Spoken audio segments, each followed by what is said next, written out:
하겠습니다. 오늘 설법은 하타워 모 경희 교감교무님께서 해주시겠습니다. 반갑습니다.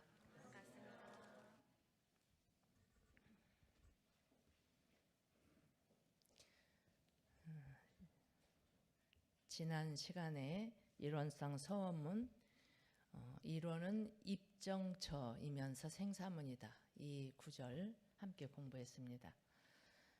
기억나세요? 저는 다 잊어버렸는데 기억을 되살리기 위해서 잠깐 복습합니다. 네, 이론은 입정처예요. 근데 입정처 하면 좀 어떤 상태인지 좀 어렵잖아요. 그러니까 언어 도단의 상태가 입정처라는 겁니다. 언어 도단의 입정처. 그러니까 언어 도단 이 말은 말과 생각이 끊어졌다, 멈추었다 이 말이에요. 침묵의 자리다. 우리가 내 의식 속에는 내가 의식하는 의식 외에도 그 안에 잠재된 의식이 있어요. 그 잠재된 의식 더 이전의 상태, 그걸 이제 초월 의식 이렇게도 말을 하더라고요. 그 상태가 입정처입니다. 입정처의 작용이 생사문이에요. 그러니까 입정처가 체라면 생사문은 용입니다. 그러니까 입정처와 생사문은 둘이 아니에요. 서로 떠날 수 없는 하나입니다. 입정처, 즉 생사문이에요. 이 둘은 다른 게 아닙니다. 그래서 좀 어렵게 말을 하면 입정처는 생사문을 머금어 있고 생사문은 입정처의 바탕에 있다. 체와 용이다. 이런 의미입니다. 이 입정처와 생사문은 이론이잖아요. 이론은 입정처예요. 생사문이니까. 그 이론의 진리는 멀리서 찾을 게 아니에요. 나의 끊임없이 생멸하는 마음속에 그 원리가 다 갈마 있다는 겁니다. 들고 나는 내 마음속에 하나님의 원리가 다 들어있다. 그래서 내 마음을 잘 관조하면 그 원리를 깨달을 수 있다는 겁니다. 내 마음을 깊이 효강반조하면 이론의 진리를 알 수 있습니다. 중국의 황벽선사라는 들어보시긴 했죠? 도력이 아마 높으셨던 분인 것 같습니다. 그런데 자신의 신분을 감추고 개원사라고 하는 절에 가서 이제 불목하니 생활을 했답니다. 불목하니는 뗄나무에다가 불 떼고 물 깃고 하는 불목하니 생활을 하는데 어느 날 그 지역의 관찰사, 배휴라고 하는 관찰사가 그 절에 와서 주지에게 이렇게 물었습니다. 저 벽에 걸린 달마대사, 그 그림을 가리키면서 달마대사의 영정은 여기 있는데 참 달마, 진짜 달마는 어디에 있는가? 이렇게 물었습니다. 주지 스님이 대답을 못하고 땀을 뻘뻘 흘렸습니다. 그 관찰사가 내가 보름간 시간을 주겠다. 만일 보름 후에 와서도 답변을 못하면 내가 이 절을 폐사시키겠다. 이렇게 하고 돌아갔습니다. 주지 스님이 식음을 전폐하고 궁리를 해도 답을 못 찾겠어요.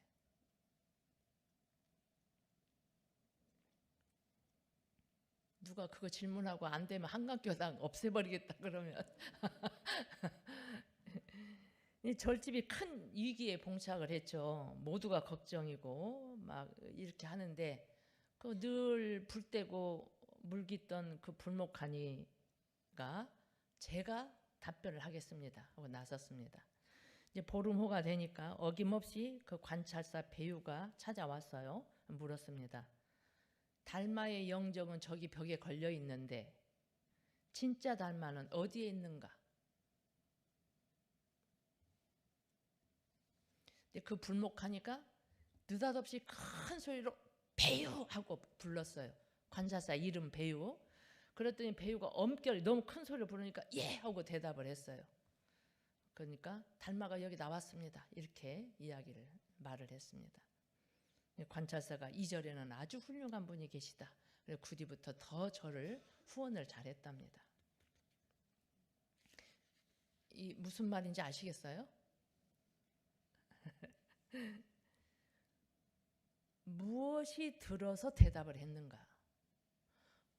아무 생각이 없었는데 갑자기 자기 이름을 탁 부르니까 무엇이 그걸 알아차렸고 무엇이 들어서 대답을 하는가? 귀신같이 아는 그것, 입정처이면서 생사문인 그것, 그걸 공정영지라고 많이 하죠. 이제는 다 그렇게 아시는 것 같아. 생멸하는 마음속에 그 원리가 우리가 다 들어있습니다.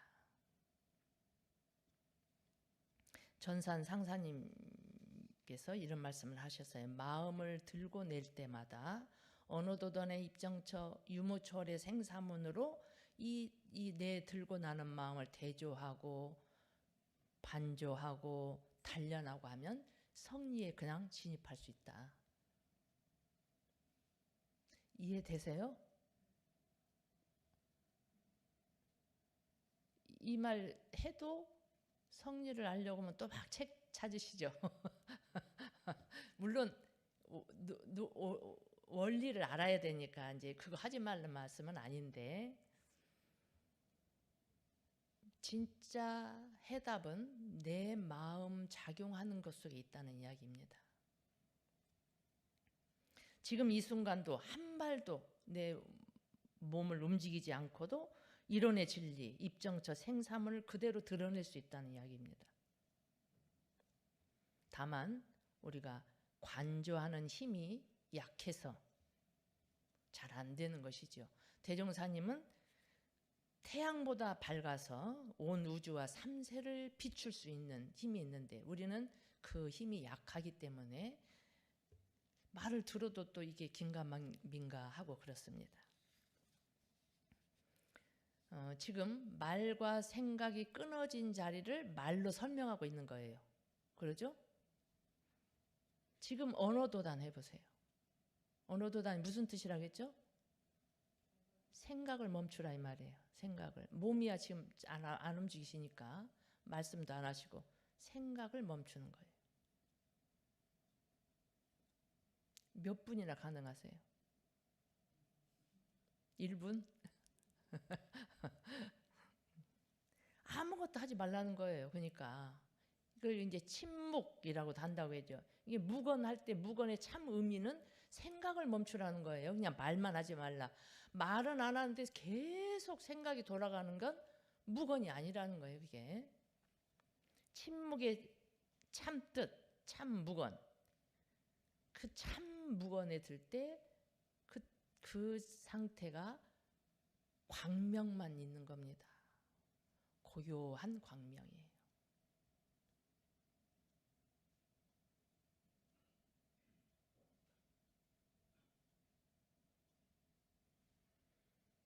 그 자리가 입정처입니다. 오늘은 이론상 서문 3번째 시간, 이론은 천지, 부모, 동포, 법률의 본원이요. 이 말씀을 함께 또 공부해 보도록 하겠습니다. 이 말씀을 줄여서 표현하면 뭐라고 하죠? 네, 이론은 사은의 본원이다. 어디에 나와 있어요? 사은의 본원이다. 또 뭐라고 할 수 있죠? 이론상의 진리에는 뭐라고 나와 있어요? 이론은 우주 만유의 본원이다. 그렇게 나왔죠. 회보 한번 보시죠. 교의품 4장 그 위에 본문 회보 첫 번째 본문 굵은 글씨 보면 이론상의 내역을 말하자면 곧 사은이요. 사은의 내역을 말하자면 곧 우주 만유로서 천지 만물 허공법계가 다 부처 아님이 없나니. 즉 이론 즉 사은이요. 사은 즉 우주 만유라는 이야기입니다. 이론즉 우주만유라고 하셨으니까 우리가 우주만유를 볼 때 이론의 진리로 봐야죠. 우주만유를 볼 때 입정초로 보는 거예요. 이 마이크는 우주만유에 속하죠. 이 마이크를 입정초로 봐야 되는 거예요. 즉 진리는 우주만유 속에 내재해 있습니다. 최수은 대신사께 제자가 질문을 했어요. 하늘님은 어디에 계십니까? 그랬더니 수은 선사가 저 패트를 짜고 있는 저 며느리가 하늘님이다.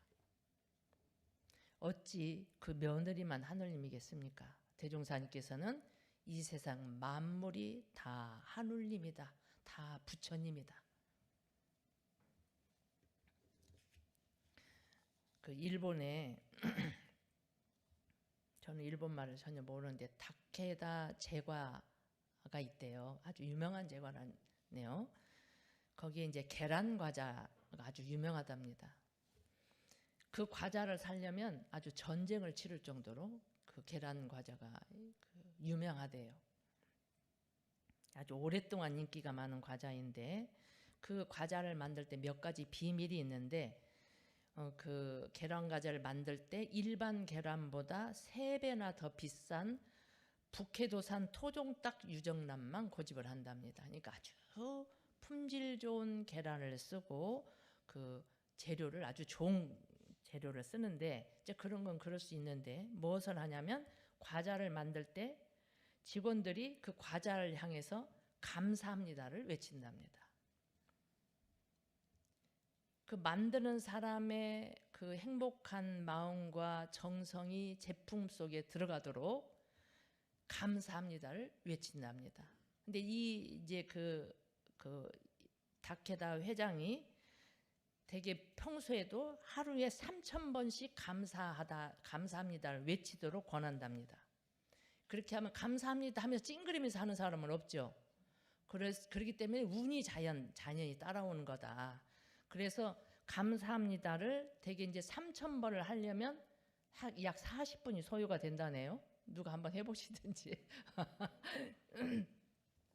그래가지고 1시간 동안 감사합니다를 하는 직원에게는 그 원래 급여 외에 별도 수당을 지급을 했답니다. 그런데 이 예상이 적중해서 아주 판매가 폭발적으로 늘어가지고 거의 그냥 계란 과자를 독식하다시피 해서 그렇게 하면 또 안 되기 때문에 일부러 제품 그 출고량을 줄여서, 왜냐하면 상대가 없으면 오히려 그게 위험하다 해가지고 그렇게 할 정도로 아주 폭발적인 그 인기를 누리고 있답니다. 근데 거기는 늘 그 제품을 만드는 그 공장에 감사합니다를 그 녹음 테이프를 하고 24시간 돌린대요. 뭐 지금도 그런지 모르겠는데 하여튼 그 인터넷에 들어가 찾아보세요. 그래서 제품이 출하될 때까지 감사합니다라는 말을 100만 번을 듣게 한답니다. 근데 이제 그와 유사한 이야기는 많이 들어보셨죠? 저는 제가 예전에 그 익산에 동령교당에 있을 때 우리 원식 교무가 실험을 했던가 우리 안정훈 교무가 했던가 했어요. 밥을 이렇게 유리병 속에 넣고 하나는 피아노에 넣고 하나는 저쪽에 놓고 해가지고 그 겉에다 감사합니다 쓰고 이쪽에는 막 뭐 미음, 중오 이런 거 써놓고 아이들이 이제 법회 보러 오면 거기다가 감사합니다 예쁘다 막 이제 한쪽은 하고 한쪽은 막 거기다 대고 막 협박하고 욕하고 막 이렇게 했는데 정말 근데 저는 걱정돼서 저렇게 했는데 만약 그게 아무 차이가 없다 그러면 이게 문제가 되잖아요. 그런데 정말로 이렇게 감사합니다 좋은 말 한 것은 하얗게 떠요 이게. 그런데 막 그게 뭐라고 한 건 새까맣게 시퍼런 녹색으로 그렇게 썩더라고요 그게. 그 사진 찍어갖고 막 밴드에 올려놓고 이렇게 교도님들 보시라고. 만물을 살리고 죽이는 그 신령한 이치, 이론의 진리는 계란 과자뿐만이 아니라 만물 속에 내재해 있다. 이론은 우주만유의 본원이다. 여기에 근원해서 우리의 신앙, 처처불상, 사사불공이 나온 겁니다. 한번 해보 첫 번째 법문 처음부터 함께 봉독해 보십니다. 또 여쭙기를 이런 쌍의 신앙은 어떻게 하나이까?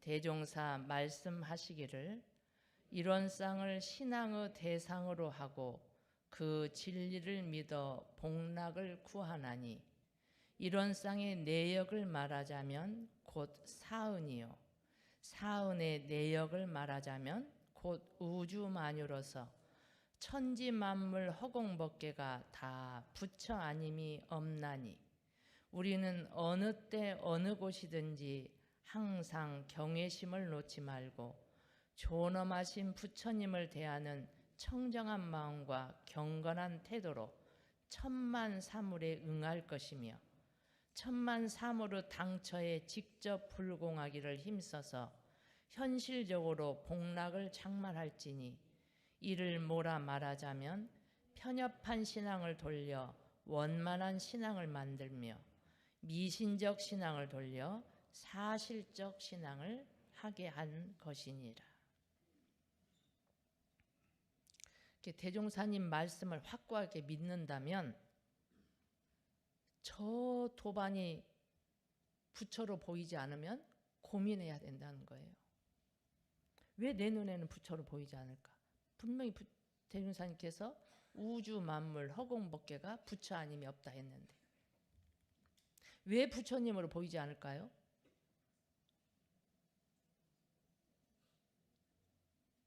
왜 그럴까요? 네. 왜 그러냐면 내 마음이 부처가 아니니까 어떻게 하냐면 그 현상만 나타난 현상만 보는 겁니다. 그걸 뭐라고 하냐면 이제 우리 반야신경에 색에 집착했다고 하는 거예요. 색에 나타난 형상에 집착했다. 그러나 저 미운 짓 하는 저 도반도 그 참 실상은 공이라고 하는 거예요. 그죠? 겉으로 드러나는 것을 현상이라고 하면 그 현상의 배후에 있는 배후를 실상이라고 참 실상이라고 합니다. 나타난 현상, 색과 그 배후인 그 실상을 하나로 보는 상태가 하나님의 상태예요. 무명이라는 것은 뭐냐면 색과 공을 하나로 보지 않고 색에 집착하든지 공에 집착하든지 어느 한쪽에 집착하는 것이 무명인 겁니다. 한번 스스로 생각해 보세요. 나는 무엇에 되게 집착해 있던가? 대부분 나타난 현상에 집착되어 있습니다. 내 눈에 보이니까 그것이. 그 보이는 그 이면에 있는 것을 우리가 보는 지혜가 별로 없죠.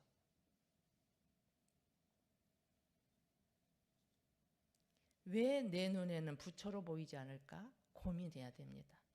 정말 미운 사람이 있어요. 천하 사람이 다 부처일지 몰라도 저 사람은 절대 아니다. 그 마음이 들잖아요.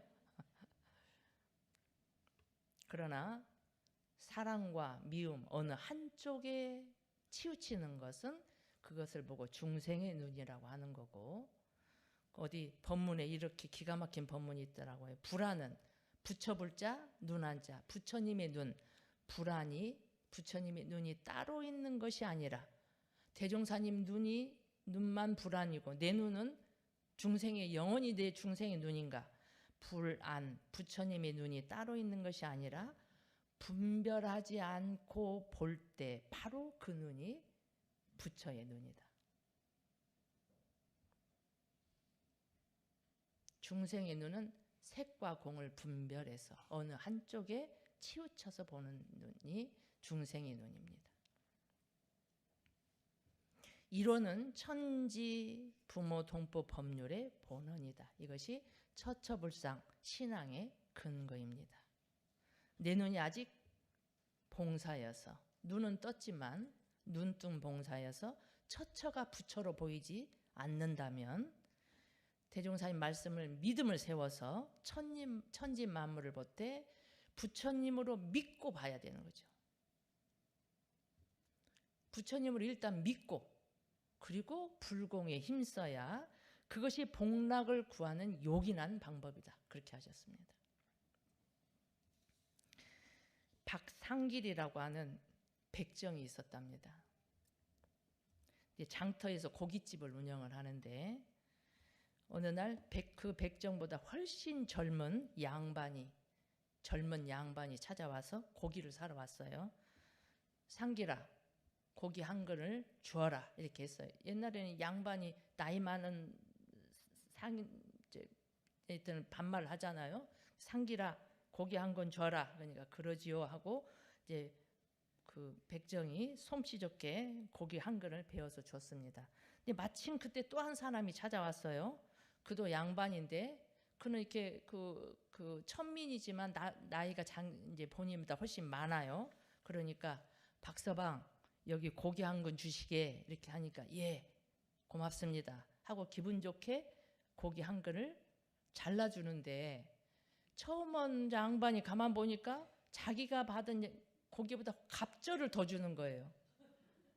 화가 나가지고 야 이놈아 같은 한 근인데 어찌 저 사람 건 저렇게 크고 내 건 이렇게 작냐 그랬더니 뭐라고 했죠?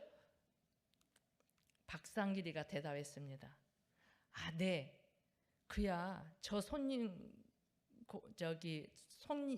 당신의 고기는 상길이가 자른 거고요. 이 어른 고기는 박서방이 잘랐습니다. 이렇게. 천하 없어도 불공하지 않고 복락을 얻을 수는 없습니다. 우리가 신앙하는 이유는 복락을 구하기 위해서 하는 겁니다. 우리가 복락을 구한다 그러면은 자꾸 맞으면 그것을 좀 이렇게 뭔가 이렇게 학급으로 보는데 사실은 우리가 왜 신앙을 해요? 복락을 구하기 위해서, 복과 락을 구하기 위해서 우리가 신앙을 하는 겁니다. 근데 그 원리는 철저하게 이렇게 합리적이고 과학적입니다. 불공하지 않고 복락을 구할 수는 없습니다. 내가 상대를 부처님으로 바라보고 부처님 모시듯이 적합하게 불공해야 복락이 오는 겁니다. 법신불 이론상을 신앙하는 이유 회보 아랫법문 함께 또 봉독해 보십니다.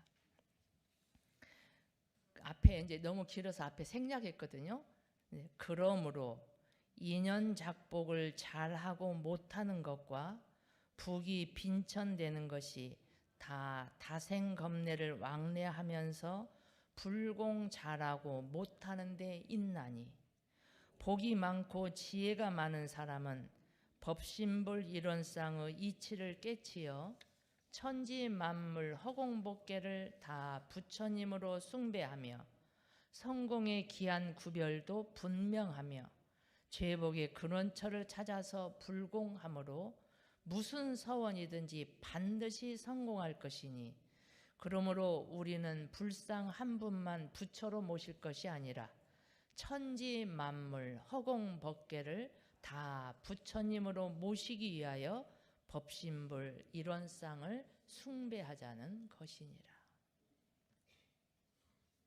우리는 천지 만물 허공법계를 모두 부처님으로 모시고 불공하는 것이 우리의 신앙입니다. 오늘 말씀 마치겠습니다.